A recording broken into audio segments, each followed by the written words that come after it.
Pourquoi attendre que le monde change si tu peux être le changement? N'est-il pas plus sage de cultiver ton propre jardin intérieur avant d'essayer de réparer le paysage extérieur? Dans le voyage de notre existence, l'auto-enfoc est crucial pour attirer dans ta vie l'inimaginable. C'est pourquoi dans cette vidéo, nous avons rassemblé une série de leçons et de citations conscientes qui résonneront en toi pour rendre possible ce que tu crois vraiment impossible.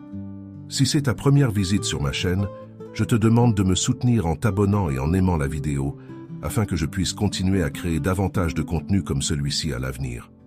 Ces mots sont destinés à être un baume pour l'âme, un rappel que l'adversité est éphémère et que la force réside en toi, attendant d'être éveillée.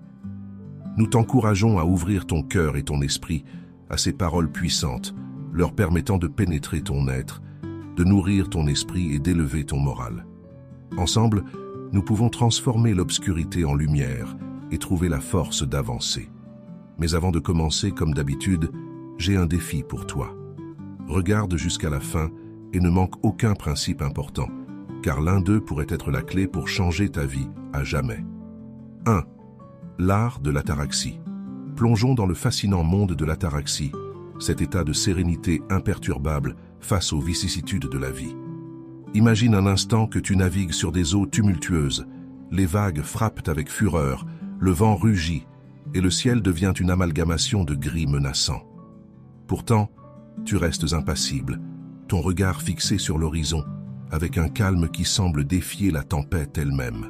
Cette image est l'épitomée de ce que signifie vivre en ataraxie, un concept profondément enraciné dans la philosophie stoïcienne que je t'invite à explorer et adopter dans ta vie quotidienne. D'abord, considérons l'importance de maintenir la sérénité en tout temps. Dans la vie, tout comme en mer, nous faisons face à des tempêtes inattendues, problèmes au travail, conflits personnels, maladies. Ce sont les vagues qui tentent de nous déstabiliser. Maintenir la sérénité ne signifie pas ignorer ces problèmes, mais les affronter avec un cœur tranquille et un esprit clair. Rappelle-toi, comme l'a dit Marc Aurèle, la tranquillité parfaite consiste dans le bon ordre de l'esprit dans ton propre royaume. Chaque défi est une opportunité pour renforcer notre capacité à rester centré et serein. Comment alors faire face aux défis avec calme et clarté mentale? La clé réside dans la préparation et la perspective. Personnellement, j'adopte un rituel matinal de méditation et de réflexion. Je prends un moment pour visualiser comment je vais affronter les défis de la journée avec calme. Cette pratique m'équipe d'une armure mentale qui me protège des réactions impulsives et m'aide à maintenir la clarté dans des situations de haute pression. Parlons des stratégies pour cultiver la tranquillité intérieure. Une technique que je trouve particulièrement utile est la pratique de la pleine conscience. En te concentrant sur le moment présent, tu diminues le bruit des préoccupations futures ou des regrets passés. Une autre stratégie est le dialogue interne positif. Lorsque je fais face à un problème, je me rappelle à moi-même « cela aussi passera » et « je peux gérer ». Transformer le dialogue interne est essentiel pour cultiver un état de tranquillité durable. Considérons également la relation entre l'ataraxie et la prise de décision efficace. Un état de tranquillité permet à l'esprit de fonctionner à sa capacité maximale, sans être troublé par des émotions débordantes. Depuis cette perspective de calme, les décisions que tu prends ne sont pas seulement plus réfléchies, mais aussi plus alignées avec tes valeurs et objectifs à long terme. As-tu remarqué comment, sous le stress, nos décisions tendent à être réactives plutôt que proactives? L'ataraxie est l'antidote. Enfin, permets-moi de suggérer quelques exercices pratiques pour développer l'ataraxie dans la vie quotidienne. Un de mes favoris est l'exercice de la visualisation négative, une pratique stoïcienne. Régulièrement, je prends le temps de visualiser les pires scénarios possibles et comment je pourrais les affronter. Cela ne me prépare pas seulement à l'inattendu, mais me fait aussi apprécier davantage ma situation actuelle. De plus, je recommande de tenir un journal de gratitude. Chaque nuit, je réfléchis à 3 choses pour lesquelles je suis reconnaissant ce jour-là. Cet acte simple renforce une attitude positive et une tranquillité profonde. Je t'encourage à intégrer ces pratiques dans ta routine quotidienne et à observer comment peu à peu tu te rapproches de plus en plus d'un état de sérénité et de force intérieure. Souviens-toi, l'ataraxie n'est pas une destination, mais un voyage continu. En paroles d'Épictète, ne demande pas que les choses arrivent ainsi comme tu le désires, mais désire qu'elles arrivent comme elles arrivent et tu seras heureux. C'est l'art de l'ataraxie et il est à ta portée. 2. Dominer la volonté. Imagine que tu te trouves face à un défi qui semble insurmontable. Tes ressources sont limitées, le temps joue contre toi, et chaque pas que tu fais semble te ramener au début. C'est ici que commence la véritable épreuve, non seulement pour tes compétences, mais pour ta volonté. De mon expérience, dominer la volonté n'est pas seulement un élément essentiel pour le succès, mais l'essence même de ce que signifie surmonter et transformer les adversités en opportunités. La résistance face aux adversités, cette fortitude stoïcienne, se construit par un entraînement conscient et délibéré de la volonté. Comme le disait Sénèque, la difficulté d'une tâche ne se mesure pas à l'effort qu'elle nécessite, mais à la volonté qu'on y met. Je me souviens d'une situation professionnelle où tout semblait voué à l'échec. Mon projet n'avançait pas et la tentation d'abandonner était forte. Cependant, c'est à ce moment-là que j'ai décidé d'entraîner ma volonté, de voir chaque obstacle comme une opportunité de renforcer mon caractère et de persévérer. L'entraînement de la volonté est similaire à celui d'un muscle. Il nécessite constance, effort et surtout des méthodes efficaces. Une de ces méthodes que j'ai personnellement mise en œuvre est la technique de diviser de grandes tâches en parties plus petites et gérables. Cela non seulement allège la charge mentale, mais fournit de petites victoires qui s'ajoutent à la motivation générale. En affrontant un grand rapport, par exemple, je commençais par structurer chaque section avant d'écrire. Chaque section complétée était un pas en avant vers l'objectif final. La procrastination est peut-être l'un des plus grands ennemis de la volonté. La surmonter demande plus que de bons souhaits, elle exige une autodiscipline de fer. Une stratégie que j'ai trouvée utile était de fixer un horaire strict et de m'y tenir, en permettant à chaque activité d'avoir un temps désigné et limité. Cela m'a appris à respecter mon propre temps et celui des autres, augmentant significativement ma productivité. Rappelons-nous des figures historiques comme Marc Aurèle, dont la dévotion au stoïcisme non seulement le soutenait durant ses campagnes militaires, mais l'aidait aussi à gouverner l'Empire romain. Son journal personnel, Pensée pour moi-même, offre un aperçu de comment la force de volonté s'entrelace avec la réflexion personnelle et la quête du bien suprême. Aurèle faisait face quotidiennement à des décisions qui n'affectaient pas seulement sa vie, mais celle de milliers de personnes, et il le faisait avec une volonté trempée par la philosophie stoïcienne. Je t'invite donc à considérer ces histoires et stratégies non pas comme des récits ou des conseils lointains, mais comme des outils personnels. Affronte tes propres luttes internes et externes avec une volonté renforcée, entraînée et prête pour toute adversité. Comme dans mon cas, tu découvriras que le véritable pouvoir réside dans la maîtrise de soi et dans la transformation de chaque obstacle en un tremplin vers le succès. 3. L'acceptation et la résilience. Imagine un instant que tu te trouves face à une tempête, non seulement littérale mais aussi métaphorique. Les nuages sombres s'accumulent et le vent commence à souffler avec force, menaçant de renverser tout ce que tu as construit. Dans des moments comme ceux-ci, il est crucial de se rappeler les paroles du philosophe stoïcien Épictète. La force ne réside pas dans la résistance au vent, mais dans la capacité à savoir où mettre les voiles. Comment pouvons-nous appliquer cette sagesse à notre vie quotidienne pour développer l'acceptation et la résilience? D'après ma propre expérience, j'ai appris qu'accepter ce qui ne peut être changé ne signifie pas se résigner, mais reconnaître que certains aspects de notre réalité sont hors de notre contrôle. Par exemple, il y a quelques années, j'ai perdu un emploi que j'aimais beaucoup en raison de restrictions budgétaires. Au début, le désespoir m'envahissait. Cependant, j'ai vite compris que je ne pouvais pas changer la situation économique de l'entreprise, mais je pouvais changer ma réaction face à cette adversité. Développer une mentalité résiliente face à l'adversité signifie précisément cela. Transformer la douleur en une opportunité de croissance. Toi aussi, tu peux le faire. Lorsque tu fais face à un défi, demande-toi « Qu'est-ce que je peux apprendre de cela ?» Au lieu de te concentrer sur le problème, dirige ton énergie à trouver des solutions ou des alternatives. S'adapter à des situations difficiles demande de la flexibilité et une ouverture d'esprit. Pour revenir à mon histoire, j'ai décidé d'utiliser mon temps libre pour améliorer mes compétences et me former dans des domaines qui m'intéressaient depuis longtemps, mais que je n'avais jamais eu le temps d'explorer. Cela a non seulement amélioré mon employabilité, mais m'a aussi donné un nouveau sens à ma vie. Trouver la force au milieu de l'incertitude est peut-être l'un des plus grands défis. Ici, les exercices de méditation et de réflexion peuvent être d'une grande aide. Chaque matin, je consacre quelques minutes à méditer en me concentrant sur ce pourquoi je suis reconnaissant et sur mes forces. Cette habitude m'a aidé à rester centré et optimiste, même lorsque l'avenir semble incertain. Pratiquer l'acceptation et la résilience n'est pas un processus que l'on maîtrise du jour au lendemain, mais un chemin continu d'apprentissage et d'adaptation.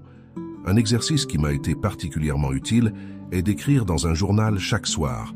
J'y note les défis que j'ai affrontés pendant la journée et comment j'y ai répondu.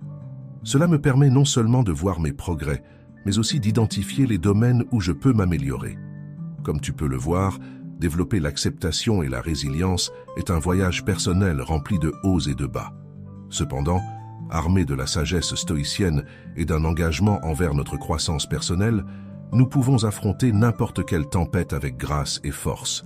Rappelle-toi, comme l'a dit Marc Aurèle, « Notre vie est ce que nos pensées en font. Fais de ton esprit ton allié, et il n'y aura pas d'adversité que tu ne pourras surmonter. » 4. Vivre dans le présent. Imagine un instant que tu marches dans un parc. Tes yeux captent la verdure des arbres, le ciel bleu parsemé de nuages cotonneux, et tu respires profondément en sentant l'air frais remplir tes poumons. Cet instant, si simple et ordinaire, est l'essence même de vivre dans le présent, d'expérimenter pleinement la vie telle qu'elle se présente. Comme l'a dit le philosophe stoïcien Marc Aurèle, « Quand tu te lèves le matin, pense au privilège précieux d'être en vie, de respirer, de penser, de profiter, d'aimer. » Ce conseil résonne profondément dans la pratique de la pleine conscience, la capacité d'être entièrement présent, vraiment là où tu es, sans que ton esprit te tire vers des préoccupations futures ou des regrets passés. C'est libérateur, mais comment atteindre cet état? Commençons par reconnaître que notre esprit s'échappe souvent vers le futur, créant des scénarios qui se réalisent rarement, ou vers le passé, ressassant des événements que nous ne pouvons pas changer. Cela nous épuise émotionnellement et nous empêche de profiter et d'apprécier le moment présent. Ici, la pleine conscience se révèle être une alliée puissante. Cultiver la présence dans le moment actuel implique un changement conscient de notre perception. C'est un exercice constant, presque comme entraîner un muscle qui a été négligé. Par exemple, en écrivant ces mots, je me concentre sur le toucher des touches sous mes doigts. Le son doux et rythmique de ma respiration, me permettant d'être complètement immergé dans la création de ce texte. Cette pratique s'étend à toutes les facettes de la vie. Lorsque tu manges, savoures-tu chaque bouchée ou es-tu distrait en regardant la télévision? En interagissant avec les autres, écoutes-tu vraiment ou penses-tu à ta prochaine réponse? La pleine conscience nous enseigne à revenir à l'ici et maintenant, encore et encore, à travers des pratiques simples mais profondes. Un exercice pratique que tu peux essayer s'appelle l'observation consciente. Choisis un objet que tu peux voir en ce moment. Cela peut être une plante, un livre ou même ta propre main. Observe-le pendant 1 minute complète. Explore chaque aspect de cet objet. Sa couleur, sa texture, la façon dont la lumière joue sur sa surface. Tu remarqueras comment cet acte simple peut clarifier ton esprit et te ramener fermement au présent. Une autre stratégie utile est la méditation de la respiration. Ferme les yeux et concentre-toi uniquement sur ta respiration, sans l'air entrer et sortir de tes poumons. Si ton esprit s'égare, ramène-le doucement mais fermement à ta respiration. Cette méthode non seulement calme ton esprit, mais renforce ta capacité à rester dans le présent. C'est ici, dans ce moment présent, que réside la connexion avec le bonheur durable. La pleine conscience nous libère des griffes du regret et de l'anxiété, nous permet de savourer la vie, d'apprécier chaque moment pleinement et de trouver du contentement dans ce qui est, au lieu de nous affliger pour ce qui aurait pu être ou de craindre ce qui pourrait venir. Je t'encourage à pratiquer la pleine conscience, non pas comme une tâche de plus sur ta liste, mais comme une manière de vivre chaque aspect de ta vie avec une merveille renouvelée et de la gratitude. Souviens-toi, être présent n'est pas quelque chose qui arrive simplement, c'est un choix conscient qui nécessite de la pratique et de la dévotion. Es-tu prêt à commencer ce voyage? Ta pleine conscience t'attend, ici et maintenant, en cet instant même. 5. La vertu comme guide sur le chemin de la vie. Beaucoup d'entre nous cherchent un phare qui guide nos décisions et actions vers un destin significatif. As-tu déjà ressenti le besoin de trouver une direction claire, de savoir que chaque pas que tu fais contribue à une meilleure version de toi-même? Aujourd'hui, je veux partager avec toi une réflexion sur un chemin possible, guidé par la lumière de la vertu, en prenant comme phare les enseignements du stoïcisme. Imagine un instant que tu te trouves au milieu d'une forêt dense. L'incertitude quant à la direction à prendre peut être accablante. Ici, la vertu agit comme ta boussole interne, t'orientant non vers le chemin le plus facile, mais vers le plus juste. Vivre selon nos valeurs n'est pas toujours la tâche la plus simple, surtout lorsque nous faisons face aux pressions quotidiennes qui nous invitent à compromettre ces idéaux.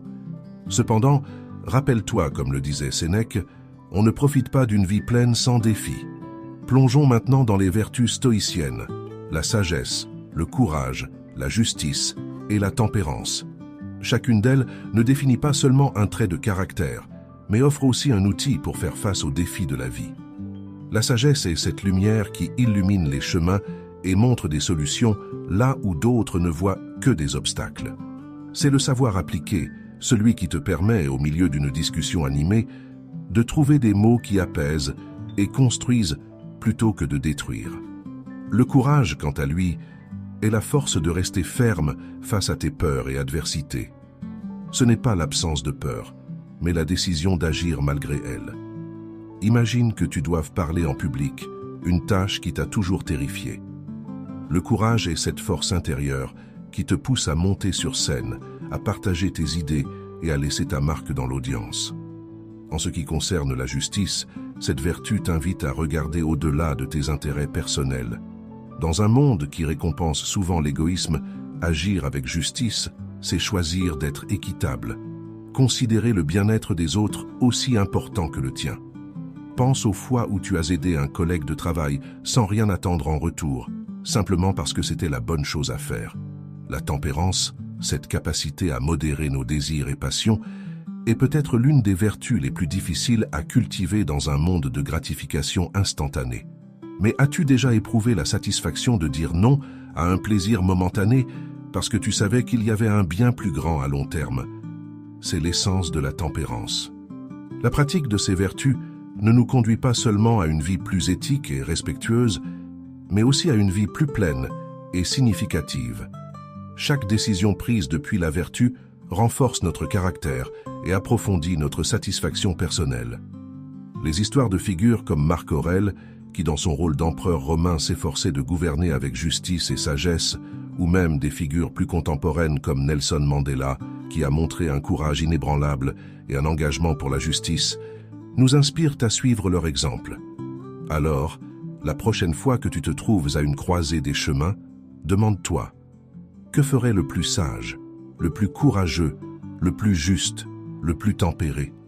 Laisse la vertu éclairer ton chemin et tu découvriras que bien que la route puisse être plus difficile, elle conduit sans aucun doute vers le véritable sens et la réalisation personnelle. Et en guise de rappel stoïcien, emporte avec toi ces paroles de Marc Aurèle. Le meilleur type de vengeance est de ne pas être comme ton ennemi. 6. L'importance de l'autoconnaissance. Laisse-moi te raconter une histoire, celle d'un apprenti de la philosophie stoïcienne parcourant le chemin de l'autoconnaissance.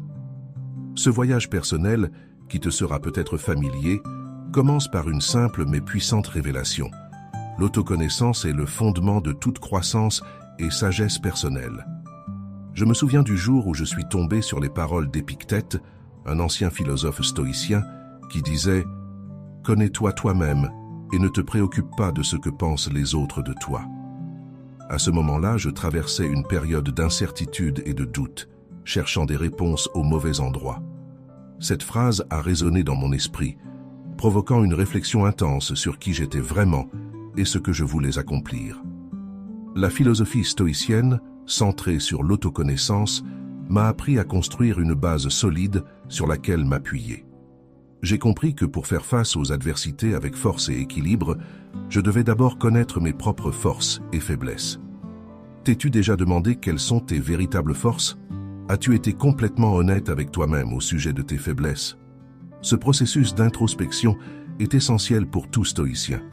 Avec le temps, j'ai développé des stratégies pour approfondir mon autoconnaissance. L'une d'elles est la pratique constante de la méditation, un moment quotidien consacré à la réflexion. Une autre stratégie est de tenir un journal personnel où j'écris non seulement les événements et les pensées, mais aussi comment je réagis émotionnellement à eux. Je t'invite à essayer ces techniques. Peut-être seras-tu surpris des révélations sur ton caractère et tes motivations. À mesure que mon autoconnaissance grandissait, ma capacité à prendre des décisions plus sages et mûres s'améliorait aussi. Chaque décision devenait un reflet de mes valeurs et non des attentes des autres. Cela m'a libéré de nombreuses pressions sociales et m'a permis de tracer un chemin plus authentique vers mes objectifs. Imagine comment tu te sentirais en prenant des décisions qui sont en parfaite harmonie avec qui tu es vraiment. Parmi les exercices les plus efficaces que j'ai trouvés pour augmenter la conscience de soi, il y a les questionnements profonds. Par exemple, en situation de conflit, au lieu de réagir immédiatement, je me demandais « Quelle partie de cela est vraiment importante pour ma croissance?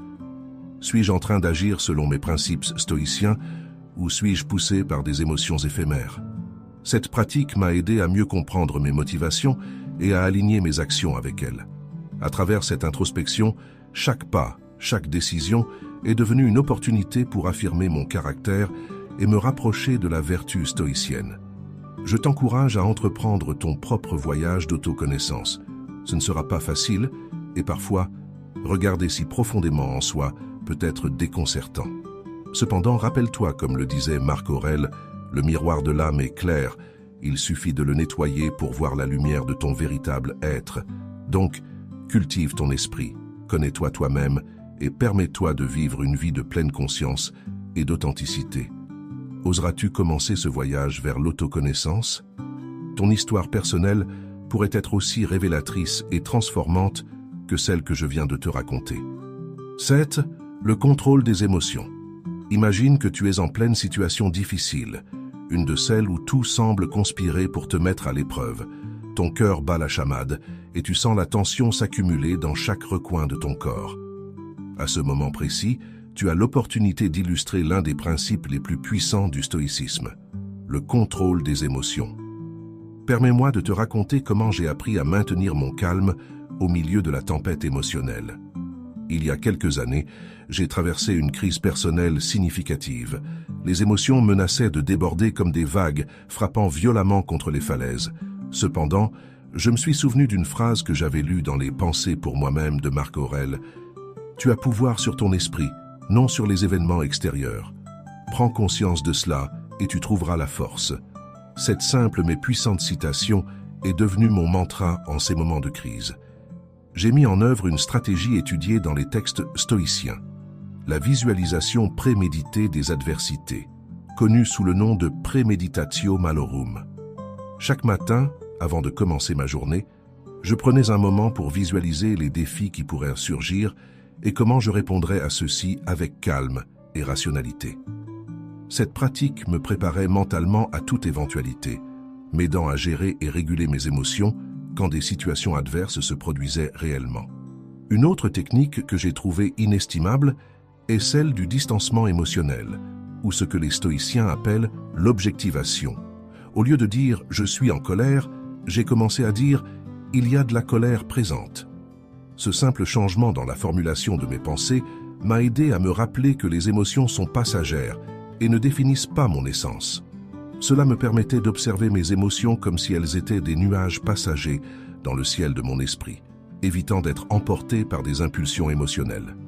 Te demandes-tu comment, dans des moments de forte émotion, il est facile de perdre de vue nos principes et de réagir de manière que nous regrettons plus tard? C'est ici que la sagesse stoïcienne peut être une précieuse guide.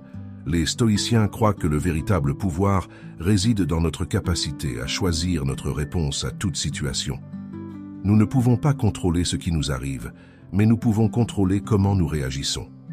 Pour maintenir l'équanimité en toute situation, les stoïciens utilisent une autre technique fondamentale, le retour au moment présent. En plein milieu d'une discussion animée, par exemple, je fais une pause et me concentre sur ma respiration. J'observe chaque inspiration et expiration, revenant à la calme. Cette simple action me centre et me ramène à l'ici et maintenant, me permettant d'agir depuis la raison et non depuis l'émotion.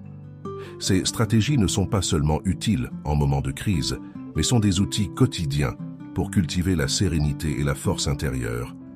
En les pratiquant, non seulement tu améliores ton bien-être, mais tu deviens aussi un phare de tranquillité pour les autres.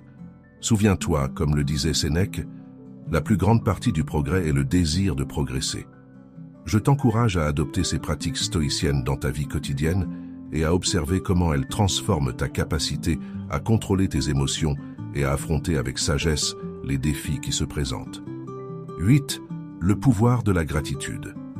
Imagine un instant que chaque jour, au réveil, la première pensée qui traverse ton esprit est un profond sentiment de gratitude.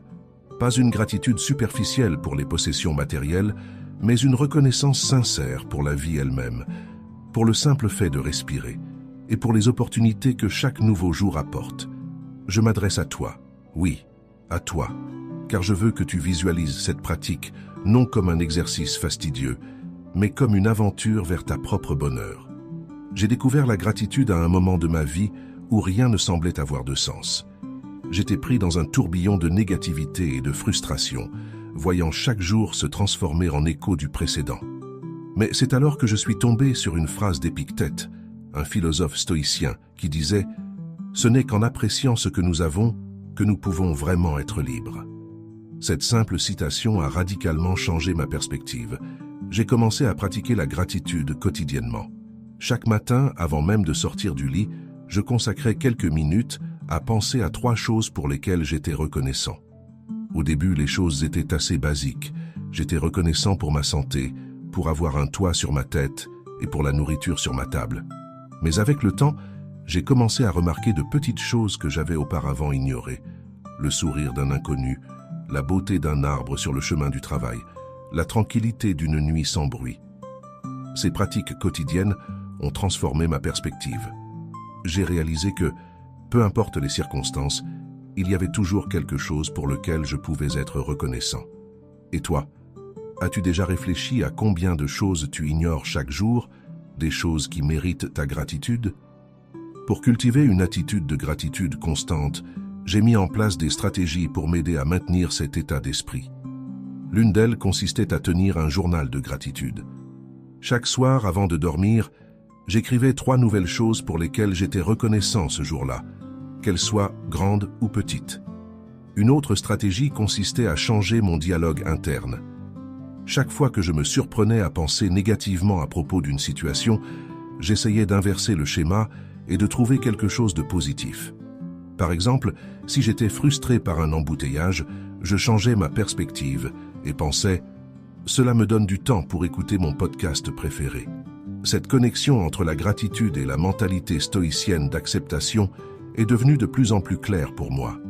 Accepter ne signifie pas se résigner, mais reconnaître et apprécier ce qui est, sans désirer que ce soit différent. Et dans cette acceptation, il y a une profonde paix qui découle de la connaissance que bien que nous ne puissions pas tout contrôler ce qui nous arrive, nous pouvons contrôler notre réponse. Je t'encourage à développer ta propre pratique régulière de gratitude. Cela peut commencer par quelque chose d'aussi simple que de remercier pour chaque repas, chaque moment de repos, chaque interaction qui t'enrichit. Et rappelle-toi, la gratitude ne transforme pas seulement ta vie, mais elle a aussi le pouvoir de transformer la vie de ceux qui t'entourent. En exprimant ta gratitude, même pour les petites choses, tu irradies une énergie positive qui est contagieuse. La gratitude n'est pas seulement un sentiment, c'est un outil puissant pour le bonheur et le bien-être. Comme l'a dit Marc Aurèle, un autre grand stoïcien, la qualité de nos journées se définit par l'appréciation que nous leur accordons. Alors, cultive des pensées de gratitude et observe comment ta vie se transforme. Je te promets que le voyage en vaut la peine. 9. Transformer la peur en courage.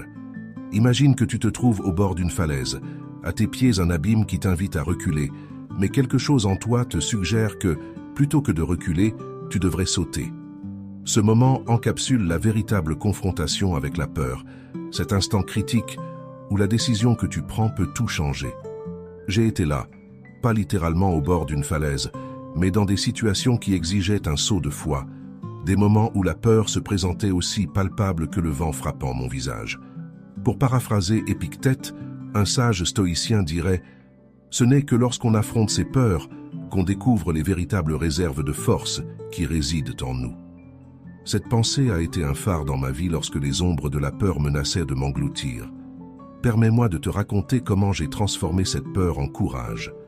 Considère la relation entre la peur et l'opportunité de croissance. Chaque fois que j'ai été confronté à une situation intimidante, j'ai découvert que la peur n'était qu'un prélude à l'expansion de ma propre capacité. Par exemple, je me souviens de la première fois que j'ai dû parler en public, la peur de me tromper et la crainte du jugement des autres étaient écrasantes.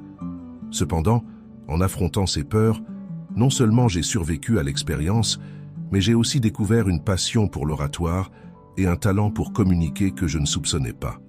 Comment alors pouvons-nous affronter et surmonter nos peurs avec le courage stoïcien? La clé réside dans la préparation et la réflexion.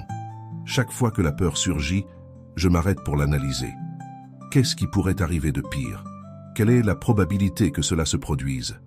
Plus souvent que tu ne l'imagines, tu réaliseras que les conséquences redoutées sont moins probables ou catastrophiques que la peur ne te le fait croire. Se préparer pour les scénarios, même les plus redoutés, m'a donné le courage d'agir malgré la peur. Transformer la peur en une force motrice vers l'action est un autre aspect transformateur. Au lieu de permettre à la peur de me paralyser, je l'utilise comme un catalyseur pour avancer. Cette transformation n'est ni simple ni immédiate, mais elle est incroyablement gratifiante. Imagine que la peur est comme l'énergie accumulée dans un ressort comprimé. En le libérant, cette énergie te propulse en avant, avec une force renouvelée. L'importance de confronter nos peurs pour atteindre notre potentiel ne peut être sous-estimée. Si je n'avais jamais affronté la peur de l'échec, je n'aurais jamais découvert de nouvelles compétences et forces. Chaque peur surmontée est une barrière de moins entre toi et tes rêves les plus audacieux. Toi, en ce moment précis, pourrais être à un seul acte de courage d'une vie complètement nouvelle. Enfin, permets-moi de te proposer des exemples inspirants de personnes qui ont transformé la peur en courage. Pense à Anna Torres, une jeune femme qui, malgré sa peur de l'obscurité et des espaces clos, a rejoint une équipe de secours en grotte. Sa détermination à surmonter sa phobie n'a pas seulement sauvé des vies lors d'une mission critique, mais a aussi transformé sa propre peur en un témoignage de bravoure. Je t'invite à réfléchir à tes propres peurs. Pense à comment chacune d'elles représente une opportunité déguisée pour ta croissance personnelle et professionnelle. Et rappelle-toi, dans tes moments de doute et de peur, que le courage n'est pas l'absence de peur, mais la conquête de celle-ci. Es-tu prêt à faire ce saut vers la transformation personnelle? 10. L'art du détachement. Dans ma quête d'une plus grande sérénité et liberté émotionnelle, j'ai découvert un outil puissant, l'art du détachement. Imagine un instant que tu es au milieu d'une forêt, les arbres se balancent doucement avec le vent, et tu observes simplement sans essayer de contrôler la direction du vent, ni le murmure des feuilles. Cet état d'observation simple, sans essayer de s'attacher ou de changer ce qui est, encapsule l'essence du détachement. Le détachement est souvent mal compris comme une forme d'indifférence ou de désintérêt, mais il s'agit en réalité d'une invitation à nous libérer de la tyrannie de nos propres attentes et résultats prédéterminés. Réfléchis à combien de fois tu as ressenti de l'anxiété ou de la déception, parce que les choses ne se sont pas déroulées comme tu l'espérais. Je l'ai moi-même expérimenté d'innombrables fois. Le détachement nous offre une alternative. Vivre avec la conviction que, bien que nous puissions faire de notre mieux, le résultat final n'est pas toujours entre nos mains. Dans la pratique quotidienne, le détachement devient un exercice d'acceptation. Par exemple, en essayant d'améliorer une relation importante, mon esprit se préoccupait souvent excessivement de la manière dont mes actions ou paroles seraient reçues. J'ai appris que je devais me concentrer sur l'authenticité et la sincérité de mes interactions, en laissant de côté l'inquiétude de savoir comment cela serait perçu ou si cela atteindrait le résultat souhaité. Ce changement de perspective m'a non seulement libéré de beaucoup d'anxiété, mais a également approfondi mes relations de manière plus authentique et moins forcée. Le détachement est également un concept central dans la philosophie stoïcienne. Les stoïciens croient que la paix vient de l'acceptation de ce que nous ne pouvons pas changer et de nous concentrer sur notre propre conduite et attitude face aux circonstances. Comme le disait Épictète, ce n'est que lorsque nous acceptons l'inutilité de nous accrocher à ce qui est incontrôlable que nous commençons à trouver la paix. Cette approche m'a aidé à affronter des défis personnels et professionnels avec un esprit plus clair et un cœur plus calme. Maintenant, parlons directement de toi. Imagine que tu fais face à une situation difficile, peut-être un conflit au travail ou un objectif personnel qui semble hors de portée. Je t'invite à pratiquer le détachement. Demande-toi, qu'est-ce que je peux contrôler ici? Concentre ton énergie là-dessus et laisse le reste. Ce n'est pas facile, je le sais, mais avec de la pratique, cette approche peut te libérer de beaucoup d'anxiété inutile. Pour incorporer le détachement dans ta vie quotidienne, commence par de petits pas. Une technique qui m'a été utile est la méditation de l'acceptation. Chaque matin, je consacre quelques minutes à fermer les yeux et à respirer profondément, en acceptant chaque pensée et sensation sans jugement. Cela renforce ma capacité à appliquer le détachement tout au long de la journée. Le détachement n'est pas du désintérêt ni un manque de passion, c'est la sagesse de ne pas se laisser emporter par ce qui est au-delà de notre contrôle. À la fin, le détachement nous libère pour vivre pleinement, en acceptant le flux naturel de la vie avec grâce et force. Et rappelle-toi, comme le disait Marc Aurèle, maîtrise tes réactions et tu auras conquis ta paix. Alors, cultive des pensées qui te permettent d'être libre et en paix, peu importe ce que la vie te réserve. 11. L'équilibre entre le désir et la modération. Dans le parcours sinueux de la vie, je me suis souvent trouvé à la croisée des chemins entre le désir et la modération. En tant que narrateur de ma propre histoire, je t'invite à explorer comment l'équilibre entre ces deux éléments peut transformer notre existence vers une plénitude réelle et durable. Imagine un instant que tu te trouves devant un banquet de possibilités infinies, chaque plat représentant un désir, une ambition, un rêve. Au début, tu te sens tenté de tout prendre, de remplir ton assiette jusqu'au bord. Cependant, j'ai appris que la clé ne réside pas dans la quantité que nous accumulons, mais dans la manière dont nous gérons ce que nous choisissons. Ici entre en jeu l'importance de trouver un équilibre sain dans nos aspirations.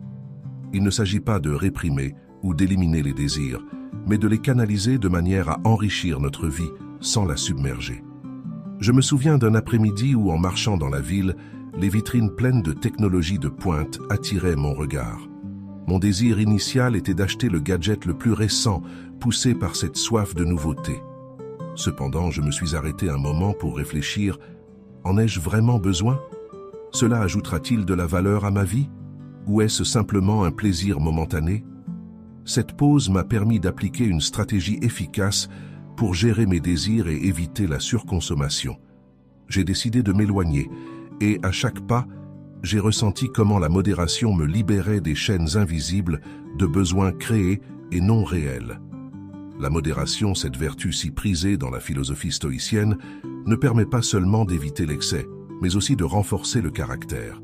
Comme le disait Sénèque, ce n'est pas l'homme qui a peu, mais celui qui désire plus, qui est pauvre. En adoptant la tempérance, non seulement nous gérons mieux nos ressources, mais nous gagnons aussi en tranquillité et satisfaction personnelle. La modération nous enseigne à apprécier chaque moment et à valoriser ce que nous avons plutôt que de nous lamenter sur ce qui nous manque. Dans mon expérience, la connexion entre la modération et la tempérance stoïcienne devient plus claire dans les moments d'épreuve. Lorsque les défis se multiplient, la tempérance me sert d'encre, me rappelant que je peux contrôler comment je réagis aux circonstances, même si je ne peux pas toujours contrôler les circonstances elles-mêmes. Cette résilience essentielle est ce qui nous permet d'avancer avec fermeté et grâce, même dans les tempêtes les plus violentes. Je t'invite à considérer comment la modération peut améliorer notre qualité de vie. Pense à la dernière fois où tu as opté pour une décision modérée et comment cela a impacté ton bien-être. Peut-être as-tu refusé une offre d'emploi promettant plus d'argent, mais moins de temps avec tes proches. Une telle décision, bien que difficile, a probablement apporté une plus grande paix et un équilibre à ta vie. Ainsi, la prochaine fois que tu te trouves face au banquet de la vie, souviens-toi que la modération n'est pas simplement une limitation, mais un choix conscient vers un bien-être plus profond et significatif. Je t'encourage à embrasser cette sagesse ancienne, toujours aussi pertinente aujourd'hui qu'autrefois, et à découvrir l'équilibre qui peut faire de ta vie une œuvre d'art. 12. L'importance de l'empathie. Depuis mon plus jeune âge, on m'a appris que l'empathie est la clé qui ouvre la porte vers le cœur des autres. Aujourd'hui, je souhaite partager avec toi comment cette qualité profondément stoïcienne a façonné ma vie et comment elle peut aussi transformer la tienne. L'empathie, cette capacité à se mettre à la place de l'autre, ne nous connecte pas seulement aux autres, mais nous élève aussi à un niveau d'existence plus harmonieux et juste. Marc Aurèle, empereur romain et philosophe stoïcien, disait « Ce qui n'est pas bon pour la ruche n'est pas bon pour l'abeille ».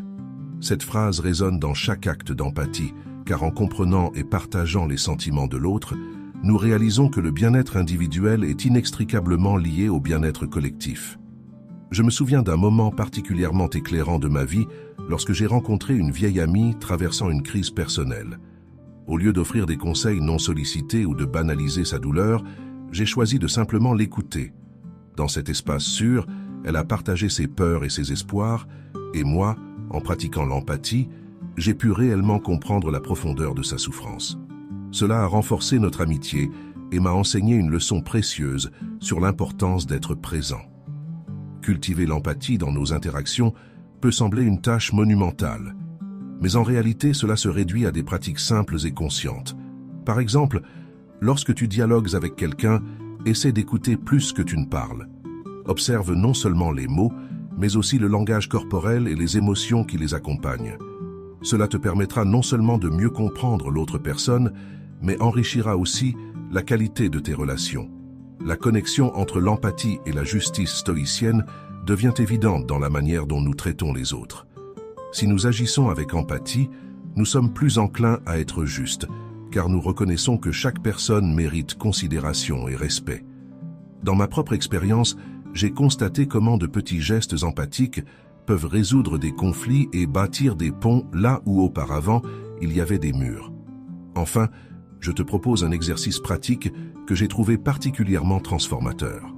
Chaque jour, essaie de réaliser un acte d'empathie conscient. Cela peut être aussi simple que de demander à un collègue de travail comment il se sent vraiment, ou d'offrir ton siège dans les transports en commun.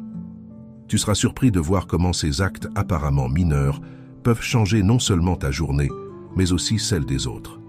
L'empathie est bien plus qu'une simple émotion passagère.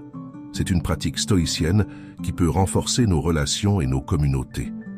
En l'intégrant dans notre vie quotidienne, nous n'améliorons pas seulement le monde qui nous entoure, mais nous nous enrichissons aussi intérieurement.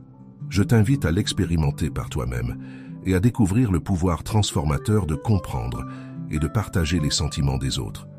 Souviens-toi, à chaque acte d'empathie, tu te rapproches un peu plus de la vie à laquelle tu aspires. 13. La beauté de la simplicité. Imagine un instant que tu es debout devant un vaste océan. Les vagues bougent avec un calme rythmique et l'air frais caresse ton visage. En cet instant, il n'y a ni courriel auquel répondre, ni notification qui te sollicite, juste toi et l'immensité. Une scène qui t'invite à réfléchir sur la beauté de la simplicité. Ce principe, que nous oublions souvent dans notre vie quotidienne remplie de complications et de stress, mérite toute notre attention. As-tu déjà considéré la paix que tu pourrais trouver en simplifiant ton existence? Comme l'a dit Épictète, c'est la perception de ce dont tu as besoin et non de ce que tu désires qui te libère. Imagine que, dans ma propre quête, j'ai décidé d'appliquer cette sagesse et de m'efforcer de simplifier ma vie. Commençons par l'espace physique. Un jour, j'ai décidé de nettoyer mon bureau. En triant chaque objet, je me suis demandé « Cet objet m'apporte-t-il vraiment de la valeur ?» Bientôt, une pièce encombrée s'est transformée en un espace de clarté et de but. Non seulement elle était plus agréable à voir, mais chaque fois que j'y entrais, mon esprit se sentait plus léger, plus prêt à se concentrer sur ce qui comptait vraiment. Cette clarté s'est ensuite étendue au domaine numérique. J'ai décidé de désinstaller les applications que je n'utilisais pas et de limiter les notifications qui interrompaient constamment ma journée. Au début, le silence de mon téléphone était troublant, mais avec le temps, j'ai réalisé que j'avais récupéré des heures de ma journée. Des heures que je pouvais désormais consacrer à lire, à écrire ou simplement à profiter d'un moment de tranquillité. Ce processus n'a pas été facile et c'est là que la philosophie stoïcienne m'a soutenu. Le détachement ne consiste pas à renoncer aux choses pour le plaisir de renoncer, mais à comprendre ce qui est essentiel et à se libérer de ce qui ne l'est pas. En libérant de l'espace dans ma vie, non seulement j'ai trouvé la tranquillité, mais j'ai également découvert une plus grande capacité à apprécier les petits détails et les moments que j'avais auparavant négligés. Et toi, es-tu prêt à entreprendre cette quête de simplicité? Pense à cet objet que tu n'as pas utilisé depuis des mois, ou à ces applications que tu ouvres et fermes sans but. Imagine le soulagement de te débarrasser de ce poids inutile et le focus que tu pourrais gagner. La simplicité va au-delà de se débarrasser des choses matérielles. Elle concerne également la simplification de nos interactions, de nos objectifs et même de nos pensées. En pratique, cela pourrait signifier choisir des projets qui résonnent vraiment avec tes valeurs ou décider de passer plus de temps avec ceux qui t'apportent de l'énergie et moins avec ceux qui te la drainent. Je t'invite donc à considérer comment tu peux appliquer la simplicité dans ta vie. Cela ne doit pas être un changement monumental du jour au lendemain. Commence par de petits pas, des décisions conscientes qui te rapprochent d'une vie moins compliquée et plus en harmonie avec tes véritables désirs et besoins. La simplicité n'est pas seulement un style de vie, c'est un chemin vers la liberté. 14. Le pouvoir de la persistance. Sur le chemin de la réalisation de nos rêves, nous découvrons que ce n'est ni le talent ni l'opportunité qui déterminent notre succès final, mais plutôt quelque chose de plus profond et constant, la persistance. Tu n'as pas besoin de t'inquiéter de vaincre ceux qui se dressent sur ton chemin si tu restes ferme dans ton but, disait Sénèque. Cette phrase reflète la vertu stoïcienne du courage et nous rappelle que le chemin vers le succès est pavé de la ténacité de notre caractère et non de nos actions sporadiques. Permets-moi de te raconter une histoire qui illustre la puissance de la persistance dans ma propre vie. Il y a quelques années, je me suis proposé d'écrire un livre sur la résilience humaine, un projet qui s'est révélé dès le début très difficile. Au cours de ce processus, j'ai rencontré d'innombrables obstacles, des critiques sévères, des refus d'éditeurs et, le plus douloureux, des doutes internes sur mes capacités. Cependant, chaque jour, je m'accrochais à mon but avec un enthousiasme presque stoïcien. Chaque matin, face à la page blanche, je me souvenais des paroles de Sénèque. Ce n'est pas parce que les choses sont difficiles que nous n'osons pas, c'est parce que nous n'osons pas qu'elles sont difficiles. Cette citation me poussait à continuer, à surmonter chaque critique et chaque refus avec la certitude que chaque petit pas en avant était une victoire sur le découragement. Et tu sais quoi? Finalement, après des années de travail constant et de rejet de toute pensée d'abandon, mon livre a non seulement été publié, mais il a aussi aidé de nombreuses personnes à affronter leurs propres défis. Cela m'a appris une leçon vitale. La persistance peut effectivement surmonter les défis les plus difficiles. La persistance n'est pas simplement continuer à avancer, c'est rester ferme face à l'adversité. Dans ces moments où tout semble perdu, c'est là que notre courage stoïcien doit briller le plus fort. Imagine que tu es au milieu d'une tempête, tout autour de toi suggère que tu devrais reculer, mais toi, avec ton regard fixé sur tes objectifs, tu décides de faire un pas de plus. C'est ce pas qui compte vraiment. Inspirons-nous des histoires de ceux qui ont réalisé de grandes choses grâce à leur persistance. Pense à Thomas Edison, qui a expérimenté des milliers d'échecs avant d'inventer l'ampoule électrique, ou à J.K. Rowling, qui a été rejeté par plusieurs éditeurs avant que sa série de romans fantastiques ne voie la lumière du jour. Ces exemples ne sont pas seulement des récits de succès, mais des témoignages du pouvoir de ne jamais abandonner. Je t'invite à regarder ta propre vie.